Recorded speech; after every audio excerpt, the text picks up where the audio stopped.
आप देख रहे हैं राजपथ 24 न्यूज चैनल। मध्य प्रदेश के विदिशा में हाईवे बाईपास पर हुए अतिक्रमण की कार्रवाई के विरोध में फरियादी ने की आज प्रेस वार्ता। पीड़ित परिवार द्वारा दावा किया गया कि इस कार्रवाई के लिए पहले न तो कोई नोटिस दिया गया और न ही तोड़ने के दौरान सामान निकालने का समय दिया गया। शासन प्रशासन ने करीब 50 लाख रुपए के मुआवजे की मांग की है। नाइजर की चाय पर तहसीलदार द्वारा कार्रवाई का लगाया आरोप। इस घटना के बाद विरोध में मुआवजे की मांग को लेकर पीड़ित परिवार अनशन और भूख हड़ताल पर बैठेगा। 2 दिन पहले हाईवे बाईपास पर जिला प्रशासन द्वारा 2 हाइड्रा की मदद से एक मकान को धराशायी किया गया था, जिस मकान में दुकान और निवास था। प्रशासन का दावा था कि 8 दिन पहले सभी को नोटिस दिए गए, लेकिन वहीं पे मकान टूटने वाले व्यक्ति अबराल जैन का कहना है कि उन्हें किसी प्रकार का कोई नोटिस नहीं दिया गया। उन्होंने ये आरोप प्रेस कॉन्फ्रेंस के जरिए लगाए। इस सब के पीछे जो कॉलोनाइजर है उनकी इच्छा पर प्रशासन द्वारा तोड़ फोड़ की गई। हद तो तब हो गई जब रात के समय कार्रवाई नहीं होती, तब भी जेसीबी की मदद से कॉलोनाइजर खुद मालवे को हटाकर वहां मैदान कर रहा था। पूरा मालवा भी गायब कर दिया गया। उन्होंने ये भी बताया कि मालवे में उनका कीमती सामान जेवर आदि भी रखे हुए थे। इस पूरी कार्रवाई के विरोध में उन्होंने आगामी दिनों में धरना प्रदर्शन और भूख हड़ताल करने की चेतावनी दी है।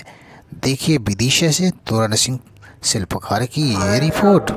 क्या कहना चाहते हैं? मेरी शिकायत प्रशासन तहसीलदार सरोज अग्निवंशी से है कि उन्होंने बिना नोटिस दिए, बिना मुझे टाइम दिए, बिना मेरे से कम्युनिकेशन किए बिना उन्होंने डायरेक्ट मेरे पे 10 मिनट में मेरी कार्रवाई कर दी। जो चूँकि 2012 से मेरा यथावत स्थिति में मेरा ऑफिस बना हुआ था। क्या चाह रहे हैं अब आप प्रेस कॉन्फ्रेंस के जरिए जो आपने कहा है, अब आगे क्या चाहते हैं?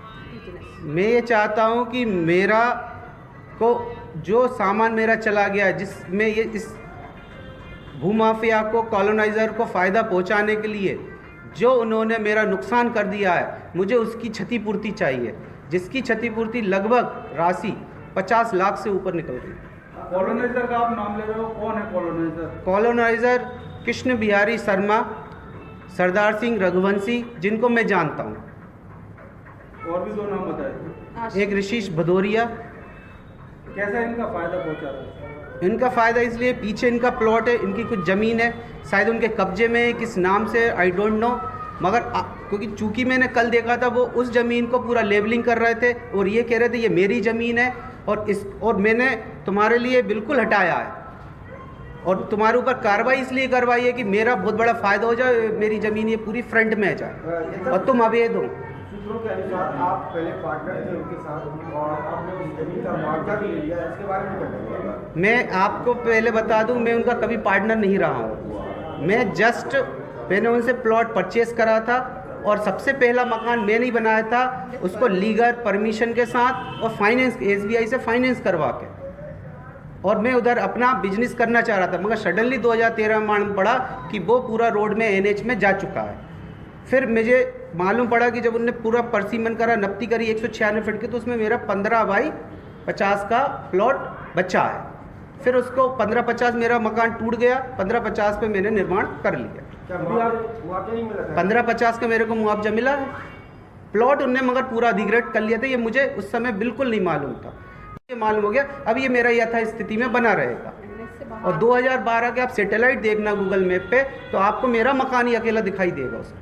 अभी आपने बताया कि रात के समय भी जेसीबी चल रही थी, क्या प्रशासन रात को भी जेसीबी चलाने पहुंचा था? पहली बात तो मुझे जितना, मैं भी आर्किटेक्ट हूँ, जितना प्रशासन एक दिन ही कार्रवाई करता है और 1-2 घंटे की करता है, मगर वो कार्रवाई 24 + 24 48 घंटे तक उनकी कार्रवाई, और ये व्यक्तिगत कार्रवाई है।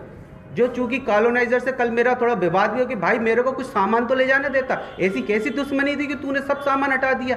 को क्या लगा कि वो प्रशासन ने करा, मेरे कि प्रशासन अगले दिन काम करता है क्या? मुझे तो आज तक नहीं मालूम है, तुम क्यों काम कर रहा? मलबा शासन प्रशासन ने हटाया या किसी और ने हटाया? ये मैं नहीं जानता। शासन का इसमें कुछ रोल नहीं है। मुझे ये तो बिल्कुल नहीं व्यक्तिगत मालूम है। केस मैं के तो लेके- जिस दिन मेरे साथ हो, मैं पूरा डिप्रेस, मैं आ गया, उसके बाद माल कहाँ गया, किधर गया, ये मुझे शासन नहीं के मालूम। पास तो जब्ती होती है ना, उससे जब्ती पता ना चलता है। बनाई, ना पंचनामा बनाया, क्या करा शासन के उनने? पास तो जब्ती मैंने होती है कोई ना, कहीं से उसको मेरे पता साइन है। नहीं करवाएगा, ना मुझसे पूछा आप गया। एक बार और बताएं कि कॉलोनाइजर कौन कौन लोग हैं जो प्रशासन से मिलकर आपको नुकसान पहुंचा रहे हैं? कृष्ण विहारी शर्मा, सरदार सिंह रघुवंशी, ऋषि, और ये सब उस दिन टूट रहा था, ये सब मौके पे थे। इन्होंने प्रशासन की कुछ किसकी मदद कुछ ली? लोगों के प्रशासन के कुछ कौन लोग तोड़ने सारे पहुंचा? सरकारी सब। जी, इनके कहने पर कौन प्रशासन की तरफ से तोड़ने पहुंचा था? तहसीलदार। अब मुझे तो ये सब चीज़ों का तहसीलदार कौन है? श्रीमती सरोज अग्निवंश। हम सारे प्रशासन को दोष नहीं लगा रहे हैं, हमें तो कुछ पता नहीं है, लेकिन जो ऑन द स्पॉट पे था हम नहीं, उसी की मैं बात बिल्कुल कर रहे हैं। लगा रहा हूँ, क्योंकि नहीं, मेरी वो उनसे मैडम ने कुछ बहस नहीं हुई थी कि सुना आप मुझे है, वो टाइम मैडम तो से दो, हमारी बहस हुई। मेरा सामान तो मुझे ले जाने दो। मैंने कि आप इस कार्रवाई को 3 घंटे रुकवा दो, 4 घंटे, मैं आपको कुछ एविडेंस तो प्रस्तुत करूं। मैंने बोला मैं कीमती सामान तो उठा लूं। अब एविडेंस कोई जेब में रह के तो कोई चलता नहीं है। आप अंदर नहीं जा सकते। नोटिस वगैरह मिला था पहले? क्या? नोटिस वगैरह कुछ साथ- नहीं मिला, कुछ ही ना, कोई इन्फॉर्मेशन ना कोई उनसे नोटिस। पूछा नोटिस तो बोले बाबा को दिया है, फिर बोलने लगे कि आंटी को दिया है, फिर बोले कि भाई खुद ही कर।